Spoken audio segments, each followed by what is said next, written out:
இன்டர்நெட்ல ப்ரௌசர் ஒரு website open பண்ண, அந்த சர்வர் கிட்டக்க எப்படி கம்யூனிகேட் பண்ணுதுன்னு யோசிச்சிருக்கீங்களா? இது Code Force web dev series day 3. How does the browser actually communicate with the web server? Last வீடியோல பார்த்தோம், டிஎன்எஸ் ப்ரௌசருக்கு சர்வரோட ஐபி அட்ரஸ் குடுக்கும்னு. இப்போ ப்ரௌசருக்கு சர்வரோட ஐபி அட்ரஸ் கிடைச்சிடுச்சு.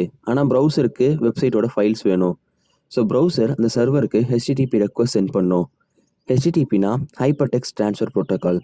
இது ப்ரௌசரும் சர்வரும் கம்யூனிகேட் பண்ண யூஸ் பண்ற ஒரு புரோட்டோகால். ப்ரௌசர் ஒரு ரெக்வெஸ்ட் சென்ட் பண்ணும், சர்வர் அந்த ரெக்வெஸ்ட்டை ப்ராசஸ் பண்ணும், அப்புறம் சர்வர் ப்ரௌசருக்கு ரெஸ்பான்ஸ் அனுப்பும். அந்த ரெஸ்பான்ஸில் தான் வெப்சைட்டோட HTML, CSS, JavaScript ஃபைல்ஸ் இருக்கும். ப்ரௌசர் அந்த ஃபைல்ஸ் எல்லாம் ரிசீவ் பண்ணிட்டு வெப்சைட்டை ரெண்டர் பண்ணும். இதுதான் HTTP ரெக்வெஸ்ட் ரெஸ்பான்ஸ் மாடல்.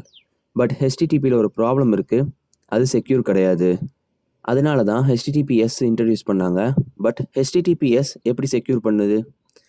நாளைக்கு அதை டீட்டெயிலாக பார்ப்போம். இந்த மாதிரி வெப் டெவலப்மெண்ட் கான்செப்ட்ஸை கிளியராக தெரிஞ்சுக்கணுன்னா கோட் ஃபோர்ஸ் வெப் அகாடமி சேனலை ஃபாலோ பண்ணுங்கள். கோட் ஃபோர்ஸ் ஃபிலாசபி ரொம்ப சிம்பிள். புரிஞ்சுக்கோங்க, கற்றுக்கோங்க, பில்ட் பண்ணுங்கள்.